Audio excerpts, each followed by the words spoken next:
Hello, Dunia KUKI CHANNEL I say di wahi ai le estimate account le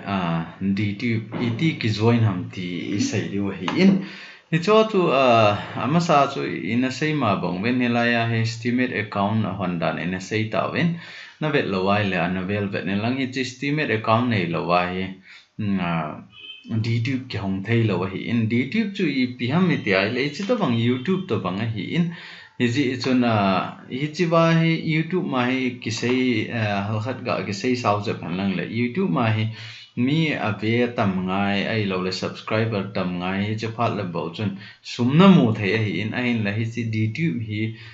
koi mi ave tam chana chu mi na ave tam chana chu nei khat na sumu ki pan jing ding hin tunia video na upload nai le tuni mama chu ki pan jing thei hizi bai monetization ai lo wai le it is approve ti ho angai point approve angai pen troi le hi chi vai se you estimate account hi chi approve inga bo hi chi yang hin hi chi vai khat pe yang approve over aban le email ai chi to bang na mo ai le chun hi chi vai le chun ke an approve zo vai chi message an thot no hi in na chi na mo ai le chi ba ko nai chi na click ting ai na click zo ting le chi YouTube hong en tin YouTube ma na chi ting le sign up kiti khat maintain sign up ma chona chi ding sign up ma na chi zo ting le hal khat iti sera sign in with estimate account hong ki jin tin hi chi pen na so na chi ding na chi zo ting le password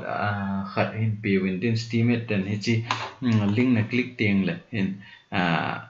password khat an pi ri hi chi chu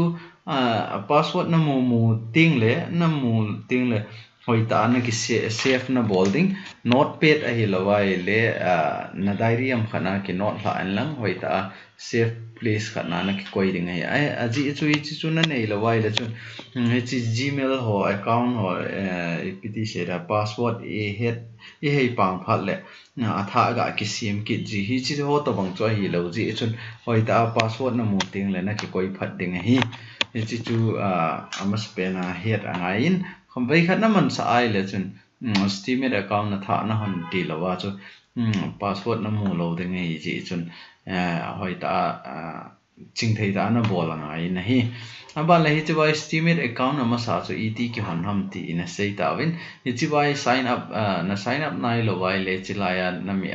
ai lo lấy chứ lại na mi sign up na bỏ là fill up na bỏ ngày hin na phone number ai lo lấy na email number ngày đi ngày hin ama sa chu ina sei zone ken hi chi estimate account ni kanei ta in login na bol ro hitin hi chu bai login na chiu hitin hi chi hi ta in sign in na ne account na nei nai lo wai le chu bai na chi ding hi in ain la account na kinei ta chi chun hi chu bai I chi ri hi in bele chun hi chu bai password ya sawai hi ji isun ka sei ma banga chu copy na bowling hoi ta na ki save angai na hi login na chi ki no hitin login bol lo han estimate account ke ka honan ni khat ham beb hin lai hi in ima hotin tambi se nai pon tin zong le hi chi mai blog ana chi lo han ken thil khat bo ki post na lai hi ji sun ima bi nai pon tin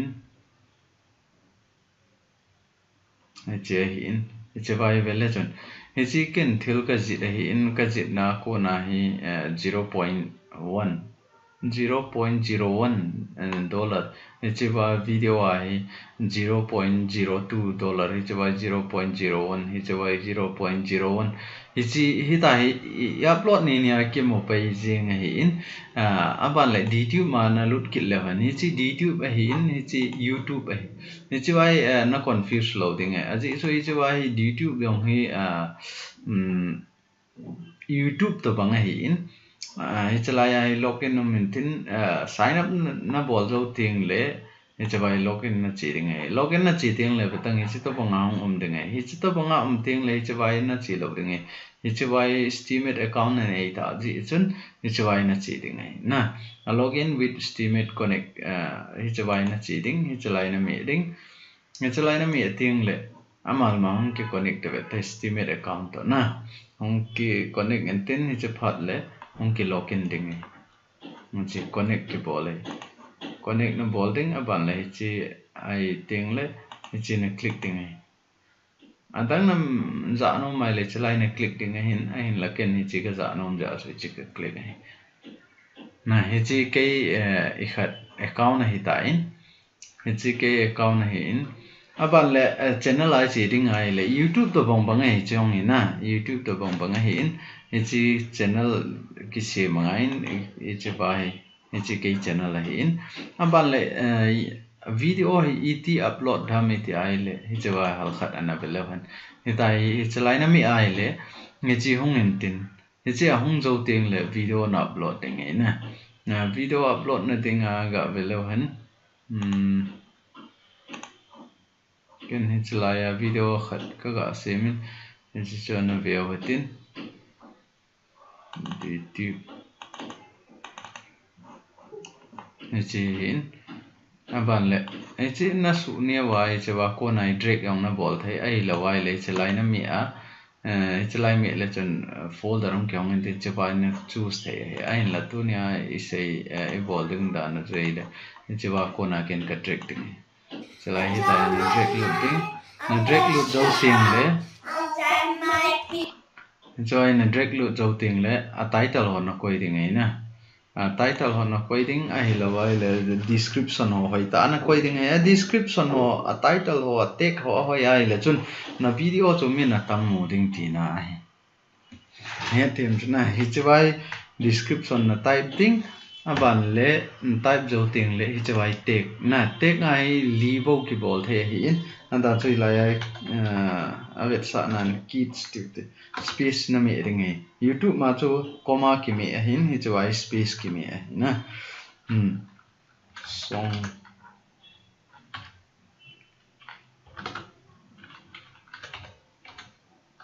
gospel na bạn lệ drama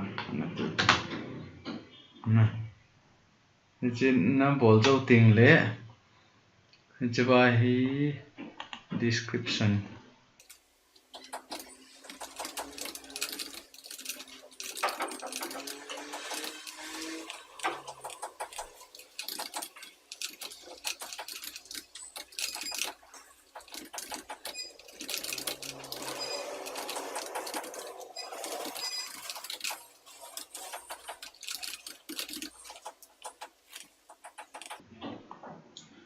hiện tại nó bỏ tiếng hết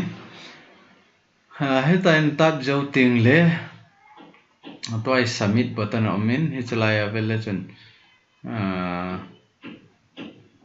hiện video ông kia upload dấu hiện tại bạn lại chỉ vào submit button này nằm ở đây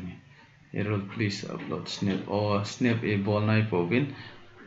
snap lim quay tiếng thì na hiện giờ video con allow tin chỉ vào hiện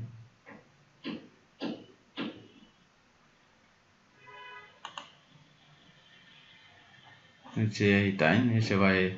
download đầu tập anh bạn này sẽ phải khởi kiện hiện tin download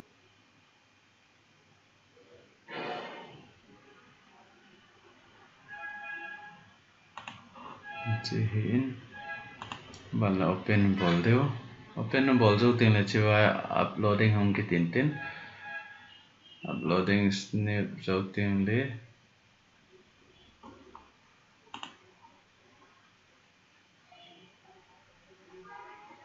chỉ tick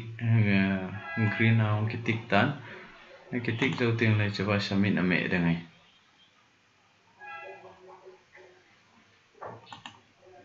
chỉ phải submit ở mẹ đầu tiên đấy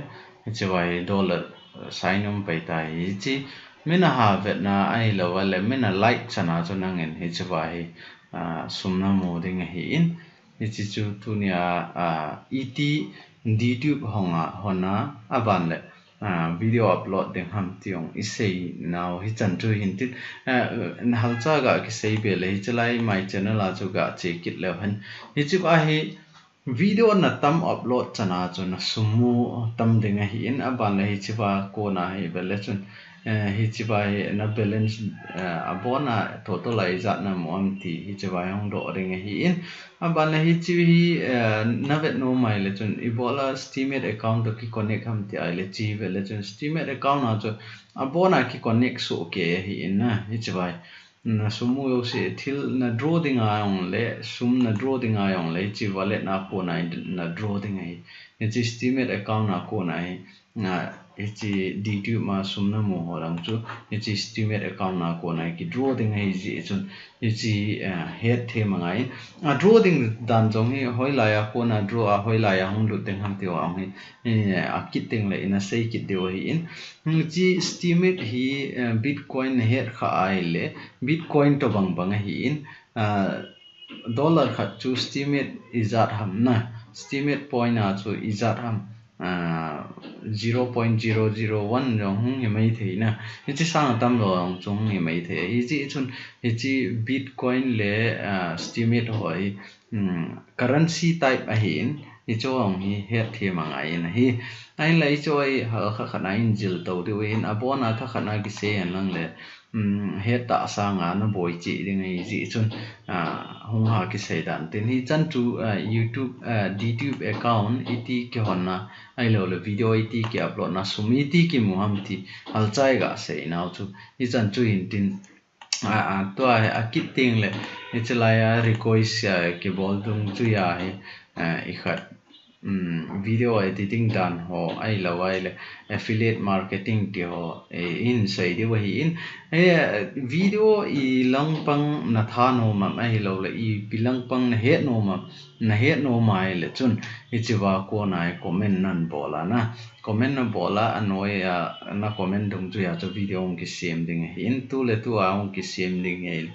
affiliate marketing in Photoshop ja da na in video editing da na in chubana online data entry iti ki bolam hoi chi website chu trust thei hoi chi website chu fraud ham ti I chawang chu in sei ki sim lai ta na ki chai nai pun na ki chai chai long ki upload to zel ding hin ni chaw chu nang jong ipm phat dau na nei ai le chun nan do thei blog iti ki honam free iti ki hona free a ko na chu iti pe a hong lu them ti ho jong hetnom mai le chawai comment na bola nan do thei a hin la hi chi video tha ong ki post ji in hi chaw chu na vet no mai le chun KUKI channel le subscribe na bol phot ngai nei subscribe na ki bol awai le chun itiam khanaung ki post a jong le namu lo ding ei ji chun hi chlai subscribe button in mi ding na mi zo ting le langai bell icon khatong pot kit beta hi chi chu na mi kit ding na mi ai le chun a kit ting le video ong ki post cheng le notification na moding che wa ko na chu na vet ching the hi chi chu tu nia KUKI channel a isei theu hi chan chu in tin DTUBE iti ki on ham ti ina sei na chung ba na bon win na chung win ka ki pa na kan phongin aban la hi chi DTUBE yong hi subscriber ngai kitnin nanop le na subscribe the ain la subscribe tam la wa chu sum ki mo hi po in to ai ke hi chawai ke account na ka lu ja chu I ma cha lo hin ni chalaya edit my profile ti bo ki chi da hin a hin la nang ho lut leo chan chi vai ga ve leo hen log out bol lang hi chi to bang subscribe ding hi ni chi subscribe button ina ki me ding hi chi subscribe na bol thei ba hi